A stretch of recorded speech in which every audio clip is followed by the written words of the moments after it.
Hi guys, this is a report about Russia apparently stopping a nuclear strike on the US in early October. So this is the report that's just come out today. Russia was told about North Korean plans to launch nuclear strike against the US, and Russia may have averted a war between North Korea and the United States. So it says Valentina Matvenko, the chairman of the Russian Federation Council, the upper house of Russia's Federal Assembly, has for the first time confirmed to journalists that in early October of this year, the government of North Korea wrote a formal letter to Russia stating that Pyongyang was prepared to launch a nuclear strike on the United States. Seeing as this statement came shortly after Donald Trump's infamous threat to destroy North Korea during an insulting UN speech where he referred to Kim Jong-un as Rocket Man, it appears that North Korea's promise to visit rockets to US mainland made days later at the UN was serious. It has also emerged that Russia informed the US of the North Korean position, which caused the US to tone down its rhetoric on North Korea upon learning that North Korea in fact meant what it said. Now they're saying that there's several implications to this story. One, it means Russia's channels of communication with both North Korea and the US allowed Moscow to be a kind of diplomatic envoy between the two countries which do not have formal relations. Russia's diplomatic lines of communication may well have averted a nuclear war. On the 12th of October, North Korea and Russia celebrated 69 years of diplomatic relations. While subdued, the event was marked by North Korea issuing maps showing Crimea as returned to the Russian Federation, in line with the referendum of 2014. This small gesture of goodwill helped solidify Russia as one of the few countries which is able to speak to North Korea, in spite of Moscow's opposition to Pyongyang's weapon program.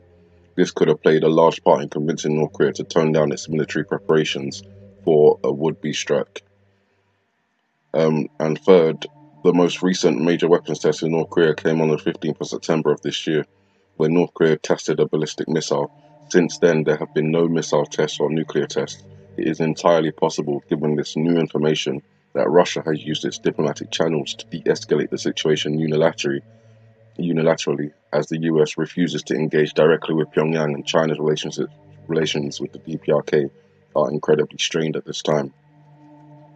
So that's the report. It appears that North Korea were ready to launch those missiles as they promised they would after Donald Trump, said that North Korea would be totally destroyed and labeled Kim Jong Un as little rocket man.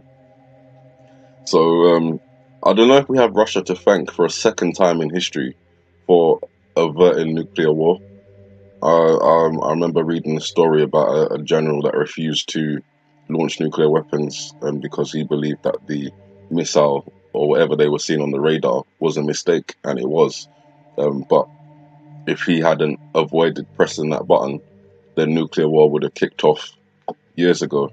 And now it appears that they're at it again in the middle, being that diplomatic envoy between the North Koreans and the United States. Stopping nuclear war. If this story is true, it says it's been confirmed. For the first time, it's been confirmed to the journalist that in early October, the government of North Korea wrote a formal letter to Russia, and that Russia warned the US, who then toned down their rhetoric. So, as it says here, it also emerged that Russia informed the US of the North Korean position, which caused the US to tone down its rhetoric on North Korea upon learning that North Korea in fact meant what it said. So that's the report that came out today, and I thought you guys might be interested to know that war could have kicked off if maybe not for Russia and Vladimir Putin. And then we've got this. This is the second time that I've read a report where the US deploys a missile sniffer warplane as they believe an imminent launch is near. The last report didn't yield anything in terms of a missile launching.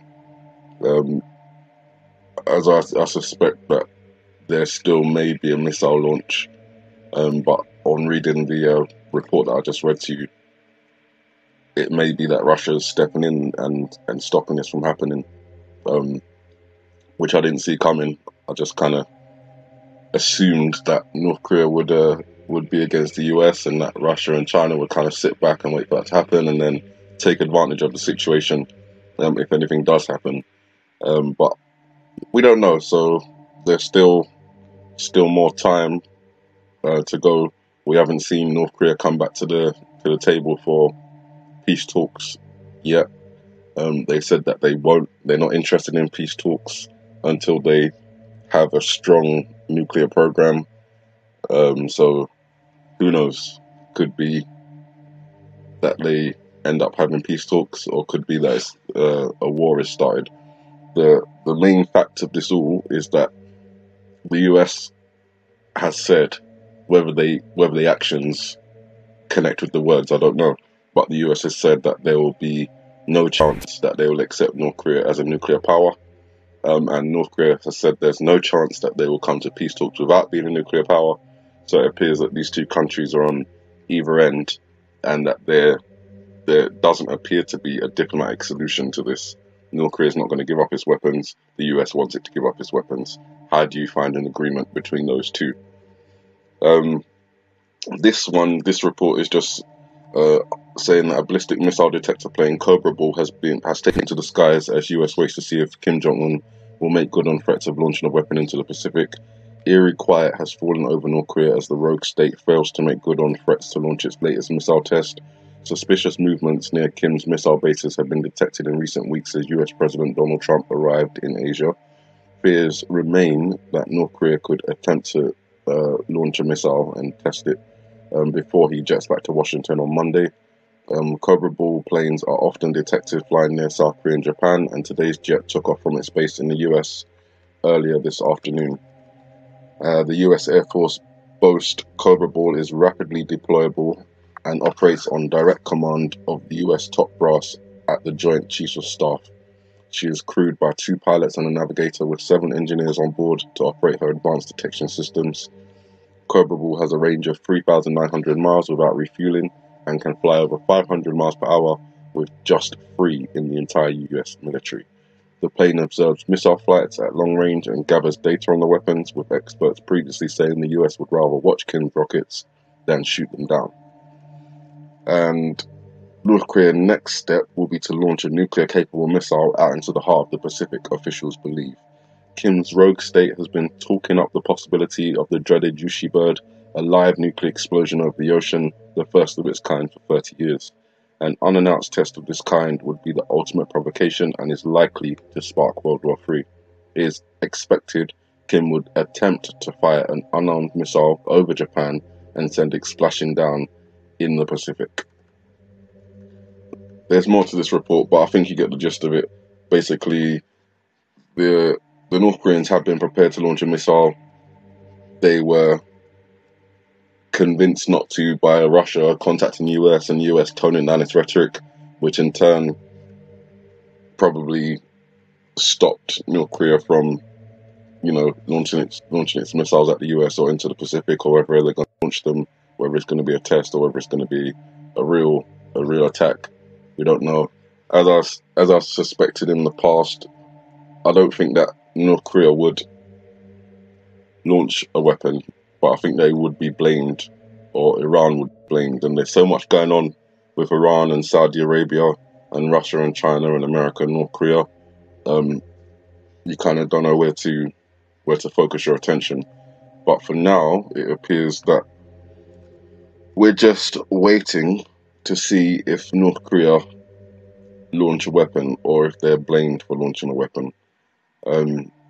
Until that time, I guess we should just go on living and just carry on as normal, but never closing our eyes again to these kind of issues. Always keeping your eyes open, always staying alert. Over here in the UK, over there in the US, it's not as bad as living in South Korea, right on the border of it all, but they managed to carry on with daily life and not let it control everything. As I heard one South Korean put it, if you're gonna die, you're gonna die. You might as well live. So that's my message to everybody. If World War does kick off, I mean, yes, we could stop it as a collective, but more than likely we're gonna stay divided and focusing on the smaller issues in our lives that keep our attention stuck on certain topics while these things continue to escalate in the background. And we won't know about them until they appear on a newspaper or on our TVs. So that's it. That's the report for today. The most surprising thing for me is just how Russia is played out to be the big boogeyman, but yet they have twice averted nuclear war. Whether they can do it a third time, I don't know, but it's kind of reassuring to know that there's at least one country out there who's able to act as a diplomatic channel between the two countries.